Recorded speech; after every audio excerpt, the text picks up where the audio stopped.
para el informe de la tarde.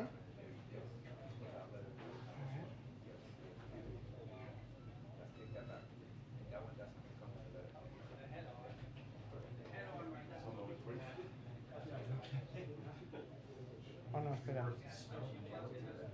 No, no sé. Bueno, da igual. Me dijo como visión. No importa, va. Vamos.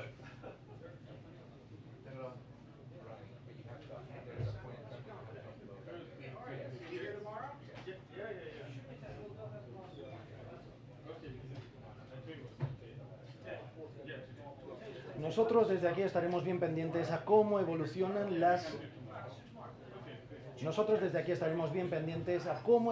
estas negociaciones que la Casa Blanca asegura que continúan en Venezuela. Todavía hay 8 estadounidenses retenidos y esto es... mierda. Hay 8 estadounidenses retenidos. Vale. Nosotros desde aquí estaremos bien pendientes de cómo evolucionan estas negociaciones entre la administración Biden y el equipo de Nicolás Maduro. De momento hay 8 estadounidenses más retenidos en Venezuela. Es toda la información que les tengo desde aquí, desde la Casa Blanca. Soy Gricio Segovia, les devuelvo la conexión al Centro Internacional de Noticias.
Pero ¿sabes qué? Que no hace falta grabarlo porque... ¿qué voy a hacer? Te voy a dar... Mira, te dices desde el minuto.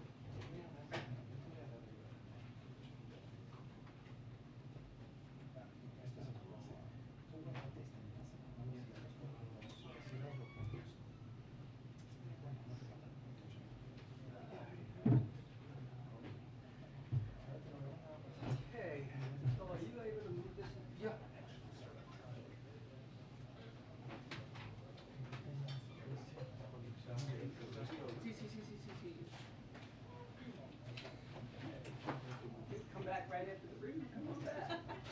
Right? I'm trying to get some questions there, but you're more than welcome. After the briefing. After the briefing.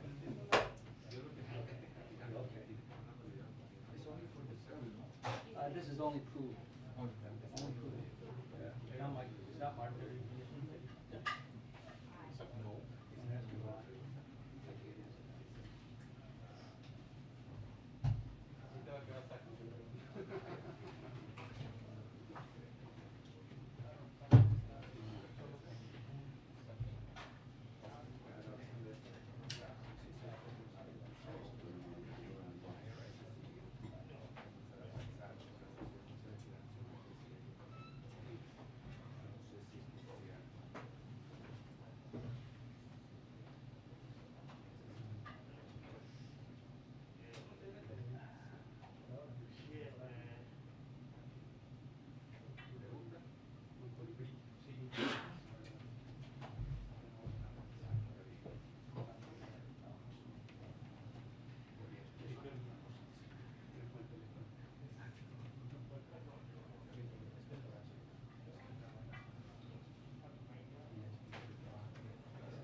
airport. You guys have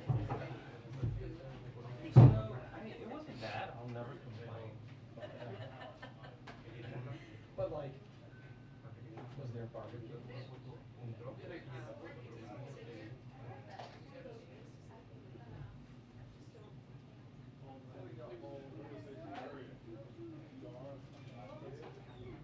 Yeah, we actually wrote off the window there.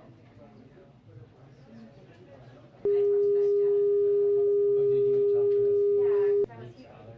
Yeah, because he was standing outside and like they were allowing him to sit. So I was like, I can't, you know, like. He's very nice. Yeah, yeah. I mean, he's very nice. Right. And it was funny because he like started out our conversation saying like, we actually really like President Biden. We just really want to tell him like that like our son is like basically dying and like can you please talk to us? Right.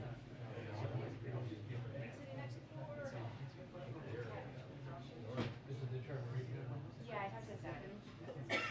She's very nice.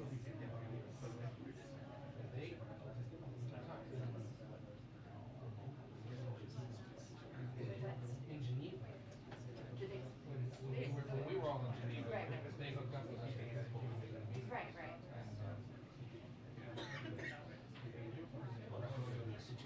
I've always wanted to like, I'm always curious on like the other ones. Right, Like years later, how they feel. And like I'm so much.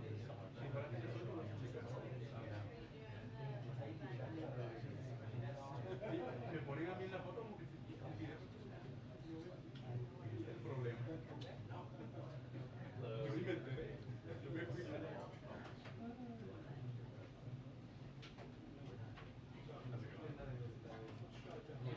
How are you?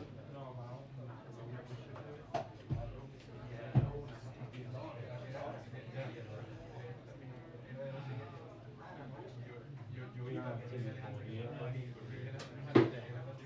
acabo de llegar y lo tiene el rato ya.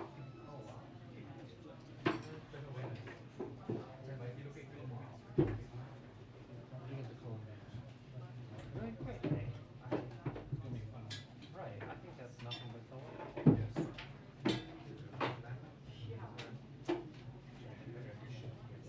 Look at these TV lights. I noticed my suits are real nice. God. Sorry. It's all it's coming.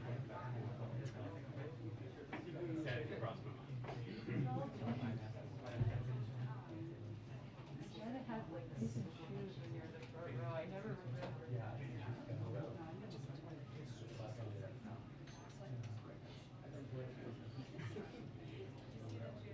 How's the little one, okay? She's good. She's walking now. I'll let you know how to see it. I won't say.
Yeah, it was cool when like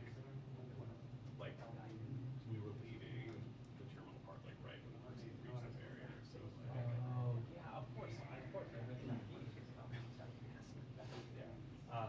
next time I'm in a armed individual situation, I would like not tense and I will not at the same time. You sitting with a gun pointed.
We have our heroes, but we don't speak. 2-minute warning until briefing. 2-minute warning until briefing. What's up? Too much. Did you stay late for him last night? No, I thought about it.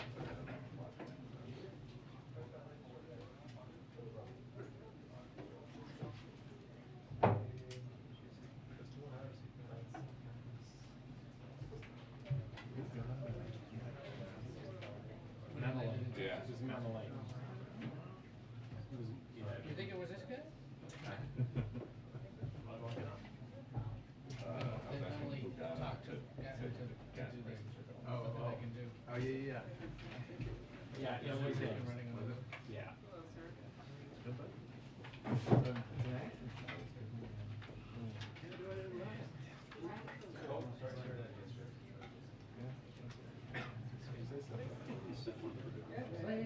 I know. It's good hashtag.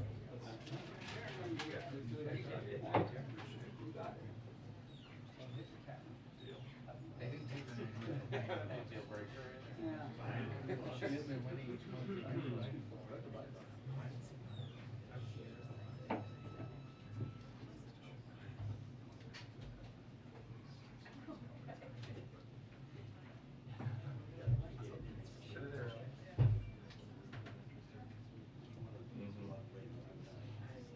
Noticed that. What do I do?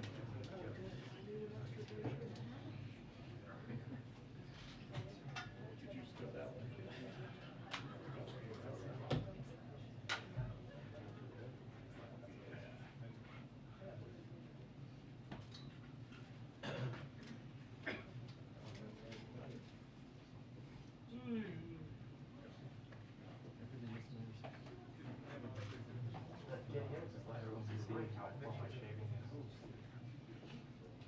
I get it.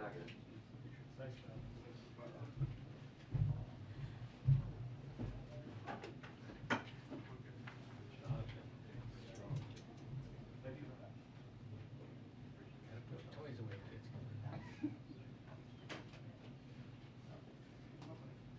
Hope my mom was lost.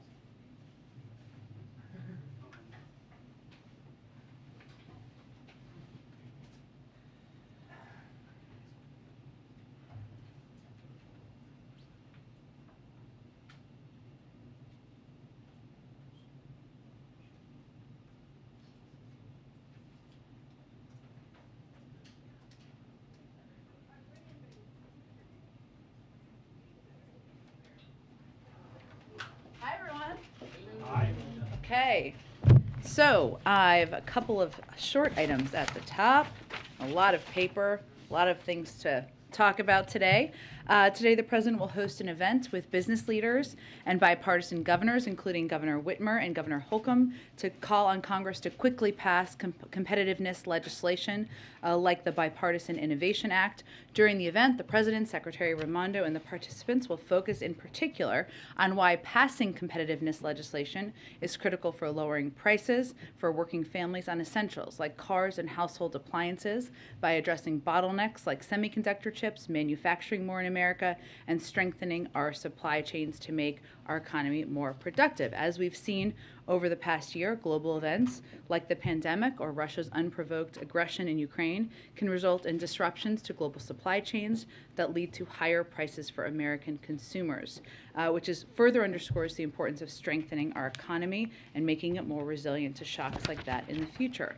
Also wanted to note that today the president signed an executive order outlining the first ever whole of government approach to addressing the risks and harnessing the potential benefits of digital assets.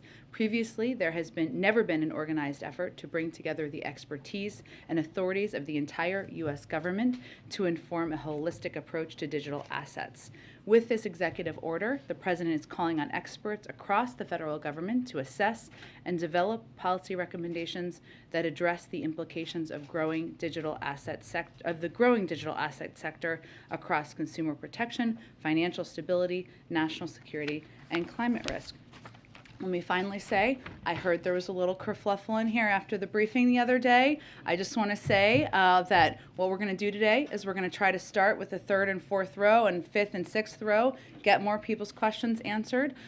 We are always happy to answer questions from here.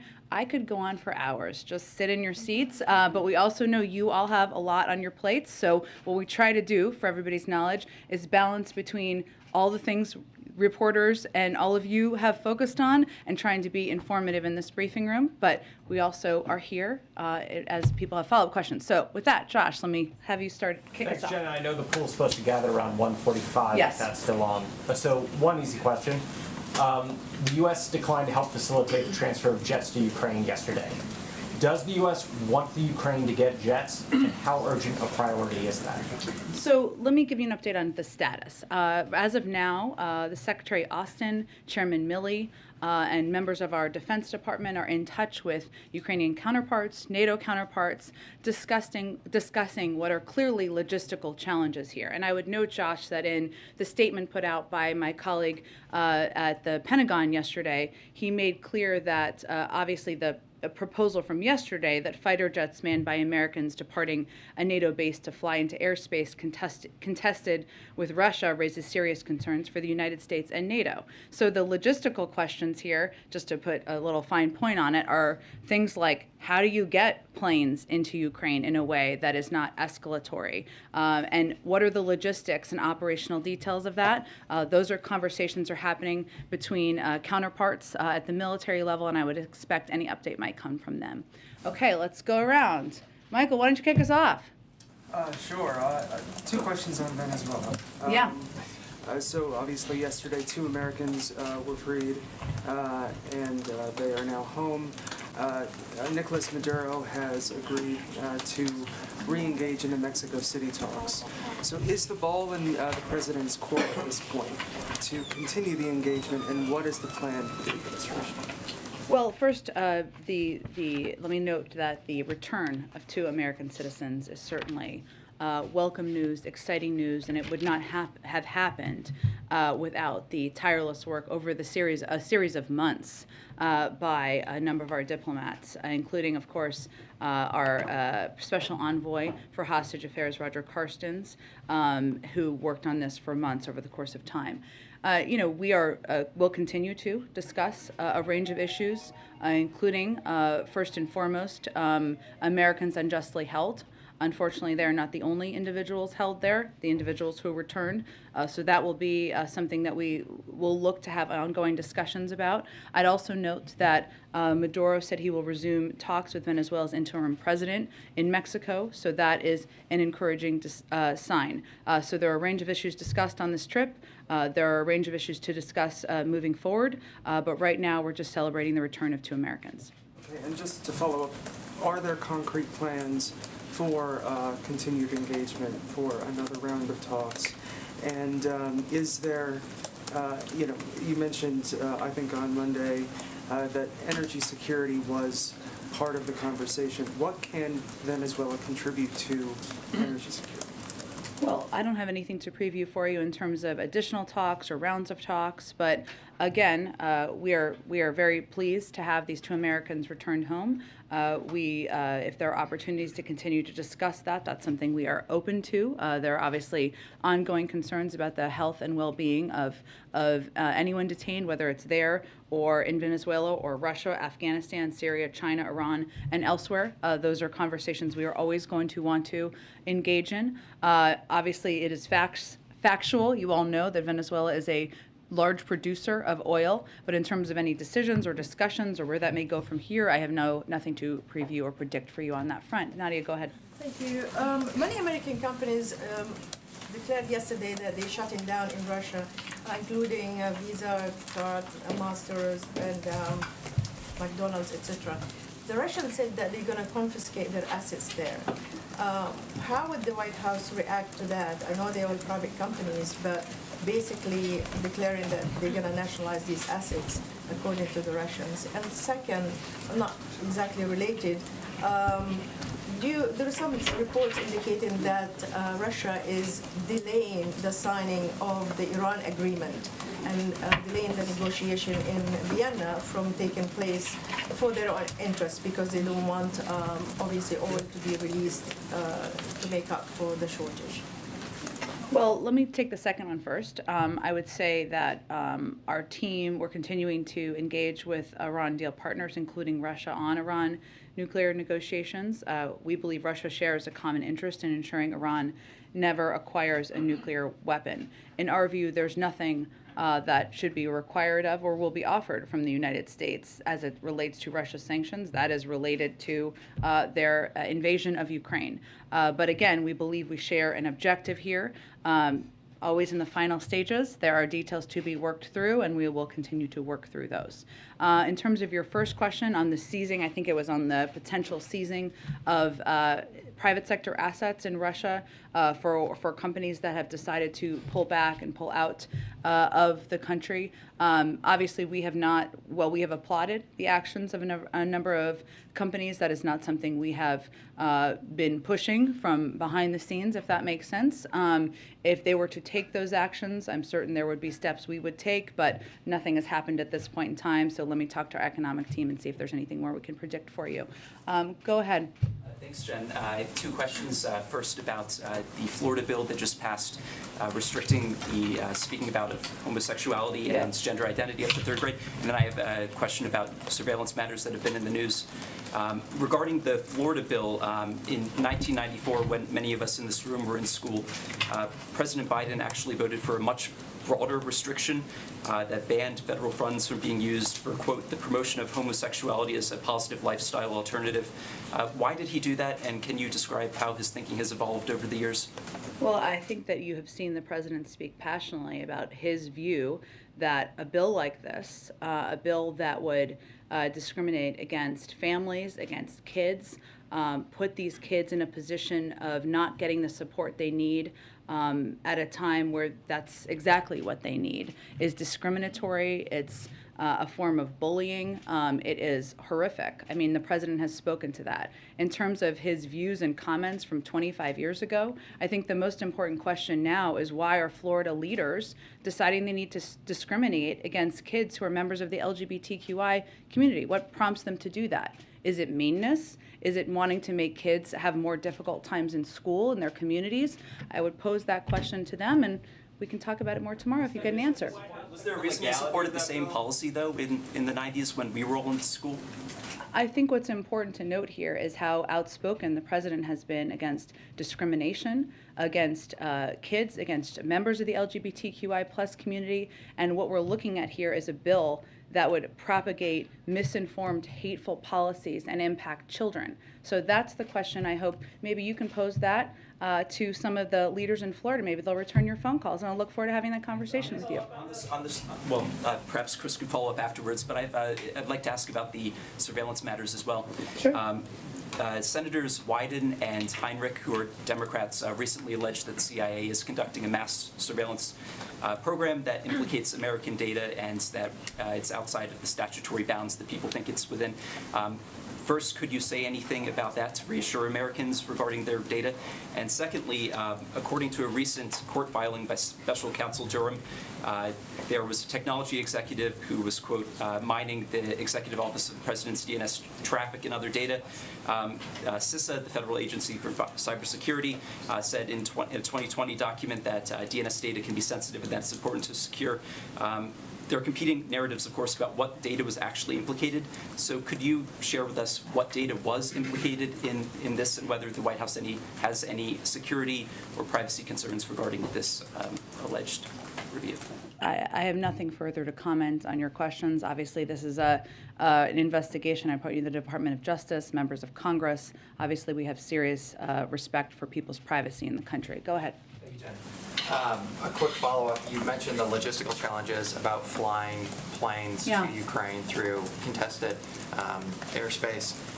Why can't the United States put those planes on trains or automobiles? I guess, are we really to believe that when we're sending or preparing to send billions in aid, that, you know, this is the logistical bottleneck that is stopping us from getting them those planes. Well, it is a serious logistical bottleneck, right? Obviously, there's obvious concerns that the Department of Defense has spoken to about flying planes from U.S. air bases, right? That they spoke to yesterday. These planes, carting them down the street, I think, is not as easy as you may think it is. Planes, if they have to be taken apart and put back together, you have to have people who are able to put those planes back together. You have to ensure that they can be safely moved through the course of a contested country, or not, a country where there is a war going on with the Russians, who implemented that war. So there are a range of logistical, operational challenges. Those are important conversations to happen between military experts and our Defense Department, leaders and officials, Secretary Austin, Chairman Milley, and their counterparts. And then should we expect that the U.S. Export-Import Bank is going to continue to underwrite loans that would support commerce with Russian companies and corporations, given the tranche of sanctions that we've seen against? I would have to check and see how these sanctions are implemented. Obviously, we're going to abide by all of our own sanctions, and we've tried to implement them as quickly as possible, but I can see if there's any specific impact on them. Go ahead. So John Kirby's line is that transferring the planes, or the latest iteration, was not tenable. Are you saying, is what's not tenable the arming of the Ukrainians with jet fighters, or is it merely the logistical things you're speaking to? I think the Defense Department spoke primarily to this, and they were very specific, Jeff. They said fighter jets manned by Americans departing a NATO base to fly into airspace contested with Russia raises serious concerns for the United States and for the NATO alliance. We have provided $1 billion in military assistance. I would say the $350 billion that was announced just less than 2 weeks ago, I believe the Defense Department has conveyed almost all of that has been delivered. We have not held back on providing weapons, anti-missile systems, tank systems at all at any point in this process. But there are important operational logistics concerns here and steps, conversations that should happen between military experts, and that's exactly what's happening. So in principle, it's a policy that the White House would support or like to find a way to solve? Again, we're having discussions about it, but there are operational and logistical questions that are important ones that we will leave to our Defense Department colleagues. There was another round of arrests in Russia. It was estimated at 5,000 over the weekend. Is the protesting the war. What is the assessment of the White House as far as how this has all affected regime stability over there? Well, I would say that, I don't think we assess that President Putin thought that there would be such an outpouring of objection in his own country. He would probably not have cut off access to media, access to social media, access to basic information for the people of his country if that were the case. So we have seen people across Russia bravely, courageously protest, speak out against a war that they believe is unjust, is unwarranted, and that is incredibly powerful. Now, unfortunately, as you know, and many of you know from working for these networks and news organizations, there have been tough decisions that news organizations have had to make, about whether they're going to keep a presence in Russia because of the restrictions. And it's not just, it's not just the speaking out of President Putin. It's about fines. It's about the threat of arrest. It's about safety and security that organizations have to consider. So in terms of stability, I don't have any assessment for that other than to tell you that it's pretty clear he didn't bet on the opposition from within his own country. Sharice, why don't you go in the back? Thank you. One, if I could follow up on the earlier questions about the jet fighter, is this a difference of kind or a difference of degree? I mean, is the objection that it's an airplane, or because we're, as you point out, we're sending them things that destroy tanks, things that shoot down airplanes. So I mean, if it can be done without, they would know where they came from. I mean, so I don't even see just any plausible deniability or anything like that. What is the hang-up exactly? I think it's pretty clear it doesn't require a military expert to understand why having planes fly from a U.S. airbase into a contested part of a country where there is a war is not in our interests and not in NATO interests. So there are logistical and operational challenges to consider and discuss. It isn't that easy to move military planes around, maybe not as easy as some of you may suspect it is. And those are conversations, again, that are happening between military experts. And I would point you to the Department of Defense for the status of that. Broadly, is there any concern that making the lives of average Russians miserable, with all these companies pulling out and things that are designed to hurt the economy, as opposed to Putin personally, as opposed to his oligarchs personally, is there a worry that that's going to consolidate his support within the country rather than diminish him? Well, I would say that our view and the view of our global partners is that when a president like President Putin, launches a war of choice where he is brutally killing, injuring people in a sovereign country, there have to be consequences. Those consequences are economic and significant, no question about it. Our target is not to hurt the Russian people.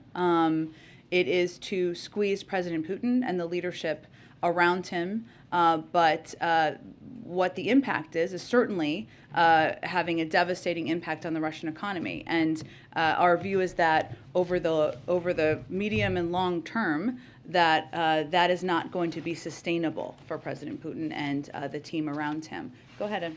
So I'm certainly hearing the administration talk about gas prices. A way to speed up the lowering of gas prices is speed up the transition to those clean energy. Gas prices have risen month over month, every month since the president's been in office. So is the feeling then from the president that the American people just have to wait till 2030 when the president has set his goal for zero emissions, or if half cars being sold with zero emissions? No. That's never been our theory or our belief. I would say that since President Putin began his military buildup on Ukrainian borders, the price of gas at the pump in America has gone up 75 cents, which is significant, of course. There's widespread consensus that the sharp run-up of energy prices since January was caused by the building of Putin's troops at Ukraine's border. The reality, as we know, is that Russia is the world's third largest oil producer, and energy supply disruptions and market volatility are a result of his aggression. Don't take my word for that. There have been a number of assessments. Back in January, Fed Chair Powell warned that there was a risk to our economy based on, quote, what's going on in Eastern Europe. In early February, JP Morgan analysts projected that disruptions of oil flows from Russia could push oil prices to $120 per barrel, which is what has happened. Our approach has always been twofold. One, we need to ensure the supply meets the demand out there in the marketplace. There's a couple of ways to do that. Obviously, we're engaging with big global oil producers around the world to meet that demand. But there are also, as we've talked about a few times in here, 9,000 unused oil leases that oil companies could certainly tap into, and we've encouraged them to do that. So that's certainly a way to address. But the price of gas on February 14th was at a highest level since 2014. So it was already at an elevated level. I want to ask you. And the buildup of troops was even before that. I want to ask you about tomorrow. We're going to get a CPI inflation number that's expected to be pretty big. It's supposed to rise from the 7.5% that it was month over month. So gas prices are part of that. I want to know what specifically the administration has done, they've been working on, that has worked to bring down inflation. Well, I would say first, because well, we don't have the data at this point yet, but as we're looking ahead, we certainly assess that that we expect to see a high headline headline inflation in tomorrow's February inflation data. A key reason, as you touched on, are energy prices. We've seen the price of gas increase, as I noted, 75 cents since the beginning of the year as Putin built up his military near Ukraine and took increasingly aggressive measures that were felt in the markets. We also expect some increases in pandemic-affected sectors given our strong recovery from Omicron in February. That's a positive sign for our economy and for Americans who are going out again, traveling, going to restaurants, and getting back to normal. And we also expect to see continued moderation in used car prices. So that's what our prediction or our assessment is at this point in time. In terms of steps we have taken to address inflation, what has worked? So October 13th is when you announced the port initiative. Yeah. What specifically can you point to that has worked to bring down inflation?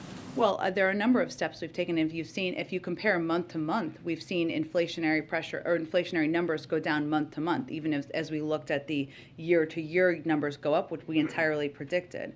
One, we've taken steps to address bottlenecks in the supply chain, to reduce those bottlenecks. Those are steps we've taken not just since October, but since earlier this year. There's no question that we've seen impacts as it relates to getting goods and supplies out to the American public.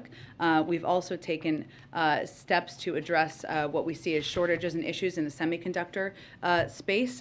I just opened this briefing by pressing for the passing of the competitiveness of legislation that the president would love to sign into law, because we know that one of the big pressures is, of course, from the car and manufacturing sector, or the car sector. And then third, we know that because of the pressures on the energy sector, that has been an area where we've continued to have an impact on inflationary pressure. We believe in the last few months that has been because of President Putin's invasion of Ukraine. But as I've noted, there are a number of steps working to address that. Why don't you go ahead in the yellow? Thank you. Well, is there an assessment by the White House for the losses on the Russian side, like financial economy losses? Because every time a new or fresh wave of sanctions is imposed, the response from Moscow would be it was expected. So is there like an assessment of the losses as a result of all the sanctions that have been imposed? And also another question on EU. As you know, President Zelensky asked for an accelerated push to join EU, and EU leaders, or I think representatives, are meeting today in Brussels. Does the White House support Ukraine in EU? On the last question, that's really up to the EU and Ukraine to determine together. On the first question, I don't think that's what they're saying anymore. They have had, their stock market has been closed for days. The ruble's worth a penny.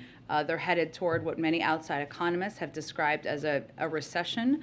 They have had a huge strain on their financial markets and systems. So I don't think the facts bear out if that is the claim anyone is making, and I have not seen that claim be made much less. Okay, go ahead in the middle. Thanks, Jen. Does the White House believe there's an opportunity to convince China to play an effective role in resolving the crisis in Ukraine? Well, here's what we've seen China do to date. We have seen them speak out at the Munich Security Conference, or have a public comment, I should say, about the territorial integrity and sovereignty of Ukraine. We've seen them abstain from UN Security Council votes. We've seen them largely abide by the sanctions that have been put in place. I would note, though, that if any country tries to evade or work around our economic measures, they will experience the consequences of those actions. So our assessment right now is that they're abiding by the requirements that have been put in place, but we would continue to encourage any country to think a lot about what place they want to, what role they want to play in history as we all look back. Okay, let me go to the front. Go ahead. Thank you. A couple of questions on the future leadership of NATO. What is the White House thinking on Jens Stoltenberg stepping down in just a few months as the leader of the alliance? Well, I think that NATO has not been more united in the last several months in decades. And, well, no one wanted that to be prompted by the invasion of a dictator like President Putin into a foreign country.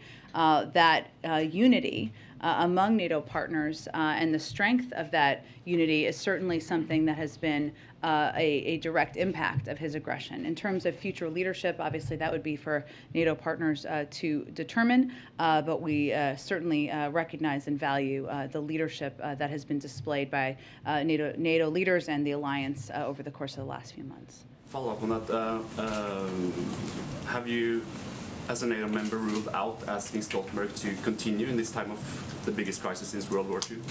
I don't have anything to predict for you in terms of the future of NATO leadership from here. Have you started of the search for a new leader of NATO? Again, it's up to NATO leaders and partners to determine that. I'm not a spokesperson for the NATO alliance, so I would certainly point you to them to speak to that in any further detail. Go ahead. We'll go back to Venezuela if we can. Sure. There's a few here you're probably going to not be able or just not answer, but we're going to ask them anyway. Go for it. That's Gustavo Cardenas and Jorge Alberto Fernandez. Do we know why they were released? I don't have any more details on that I can provide. U.S. officials who were part of that delegation, are they all back from Venezuela? I believe yes. I will confirm that for you, though. Should we anticipate the imminent release of any other Americans who are being held there right now? Well, as you know, as we are working on bringing any unjustly detained Americans home from any country in the world, whether it's Venezuela, Russia, Afghanistan, Syria, China, Iran, and elsewhere, we typically don't discuss that because it puts at risk the potential for bringing individuals home. But yes, we are still going to work on bringing others home who did not return on the plane last night. A high-ranking member of Juan Guaido's team told the Miami Herald this week, quote, "It is foolish to think that Maduro will quit Russia when a great deal of the corruption funds have been deposited in Russia and when Russia furthermore is its greatest ally. This is a mistake. To buy oil from Maduro is the same as buying oil from Putin." Two things. I think I know where you'll go on the first one, but I want to give you the opportunity to respond. If the United Spend States... so much time together, Ed. I appreciate it. If the United States recognizes Guaido as the leader of Venezuela, why did the U.S. feel it necessary to negotiate with the Maduro regime? And was the Guaido team made aware of the plans for U.S. officials to go to Venezuela to meet with the Maduro government before they went? On the last, I just don't have anything more to convey to you about private diplomatic conversations. I would note that one of the steps that was announced yesterday was Maduro saying he was willing to resume talks with Venezuela's interim president. Certainly, we would note that. And obviously, part of our effort here, as you now know, was related to the health and well-being of American citizens detained in Venezuela. Hence, we had discussions with those who were detaining them. Just one, because there were so many questions, good ones about the planes Yeah. going from Poland to Ukraine and whether we'd be the interlocutor. On Sunday, when the Secretary of State was asked about this possibility of a plane swap, he said, quote, "That gets a green light, and we're working with Poland on possibly backfilling their military equipment." What changed between him saying that on Sunday and Tory Newland and others yesterday at the Pentagon saying, actually, that's not tenable? Well, I don't think that's exactly how I would see how the events transpired. I believe that Secretary Blinken was asked about Poland giving planes to the Ukrainians. That's certainly a choice they make as a sovereign country. We've never opposed that, never stood in the way of that. We still do not today. What we're talking about here, though, is the proposal yesterday, as you know, was for these planes to fly from a U.S. airbase in Germany, and we have understandable concerns about that. So what we're talking about now through military channels is the operational concerns, how this could work, the logistics of it, and those conversations are ongoing. Go ahead. Thank you. Why did you guys decide to rebrand the rise in gas prices as the hashtag Putin price hike? I mean, if you want to use that on Fox, I welcome that. But I think it'll get a lot of airtime because we have heard the president warn for months the gas prices were rising because of the supply chain and because of post-pandemic demand. If you guys knew for months that this was going to be the hashtag Putin price hike, why are we just hearing that now? Well, Peter, if we go back to 6 months ago, I don't think anybody was predicting we would be exactly where we are as it relates to Russia and Ukraine. As you know, that events in the world, including the invasion by Russia of a foreign country, does prompt instability and volatility in the global oil markets. And there are all sorts of different issues that can impact that. That's what we're seeing now. Outside economists and analysts have conveyed and said publicly that Russia's invasion, Russia's buildup of troops, President Putin's decision to do that very early this year led to a lot of the instability and volatility in the oil markets. You don't have to take my word for it. So therefore, if President Putin's buildup of military troops is leading to volatility and an increase in oil and prices, hence you have a Putin gas price pump. Okay, you and the president are both talking. Thank you. You and the president are both talking about. Spit that out. You and the president are both talking about producing energy here, saying that oil and gas companies have 9,000 permits to drill now. They could be drilling right now. would President Biden cut red tape to make that possible? What red tape needs to be cut? When they have the permits, they have the capacity to do it. What's holding them up? Does President Biden think that each of these 9,000 leases that are available have oil or gas in them? Because industry experts are saying that that accusation is a complete red herring. Some permits are viable and some are not. And that when you say that, this represents a fundamental misunderstanding as to how this process works. Well, first of all, nearly 60% of leased acres remain non-producing. That's a lot, in the range of 20 million acres. So there are 9,000 unused approved permits to drill in. That should not require us inviting them to do that. They should do that themselves. They can't get the additional permits. So would the president? What additional permits do they need? They have the leases are there, the permits are there. I don't think they need an embroidered invitation to drill. They are oil companies. What is happening? The permits have been granted, Peter. What is happening here is that we are seeing these are private sector companies. We recognize that. Many of them are making record profits. We see that. That is all publicly available data. They have pressure to return cash to investors and their shareholders. What we're saying right now is there is a war. We're asking them to go use the approved permits, use the unused space, and go get more supply out of the ground in our own country. Okay, and then just a quick yes or no, because there's a lot of gray area here. Oh. Is a restart of the Keystone XL construction completely off the table as long as Joe Biden is president? Well, why don't you tell me what that would help address? I'm asking you if it is an option. You guys say all options are on the table. Is restarting Keystone construction one of them? If we're trying to bring about more supply, that does not address any problem. It's supply from Canada, a friendly ally, instead of Saudi Arabia That's already or Iran. we're already getting that oil, Peter. It's the pipeline is just a delivery mechanism. It is not an oil field, so it does not provide more supply into the system. It does not address. Is it possible that Joe Biden will ever say, you guys can go ahead with construction of Keystone XL? There's no plans for that, and it would not address any of the problems we're having currently. Go ahead.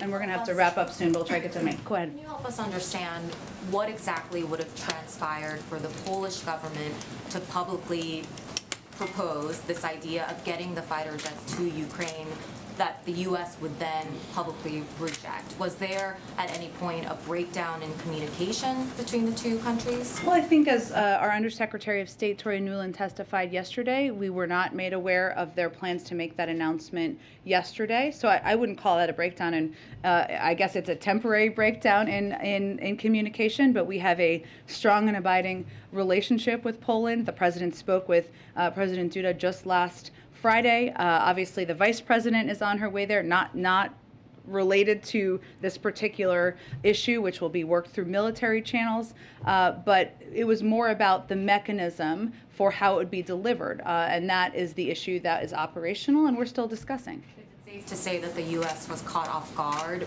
by the initial announcement from the Polish government? I think we said that yesterday. On gas prices, quickly, the president said yesterday, I'm going to do everything I can to minimize Putin's price hike here at home. And then hours later, as he was getting off Air Force One, he said, I can't do much about that right now. Can't do much right now, was the exact words from the president. For anyone that might have been confused seeing the two statements from the president within a couple of hours, what would be your explanation? Does the president believe there is action that he can take to address gas prices, or does he believe there's not much that can be done?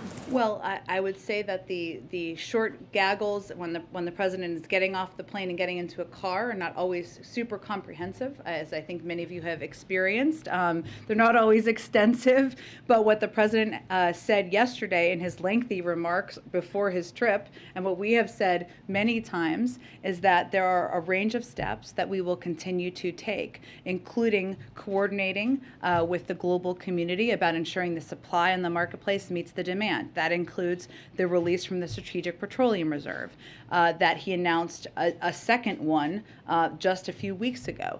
That includes continuing to work and coordinate with global oil suppliers around the world, something that his national security team and he is engaged in in a nearly daily basis. And that includes considering a range of domestic options. But the oil markets are global, right? And it is all about meeting the supply demands that are out there. And clearly, given the invasion and given the impact of that, we need to look at a range of options, but we've already taken a number of steps and we will continue to. And he said that all yesterday morning and the same day.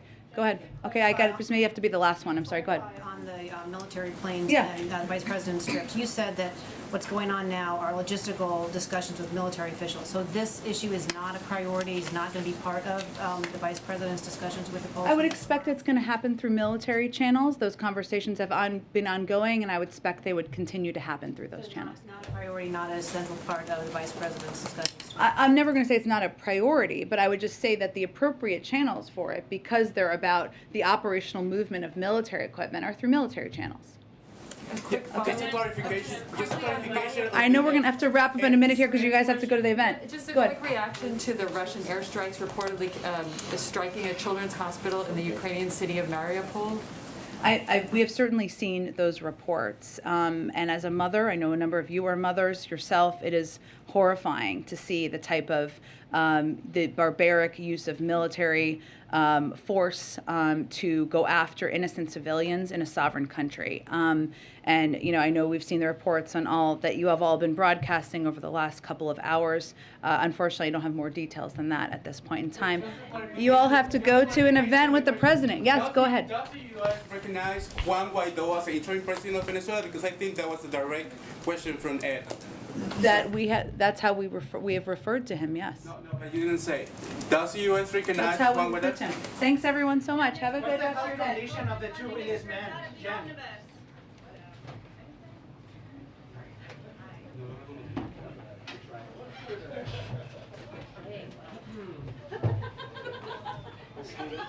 Congratulations. Lighter incursion.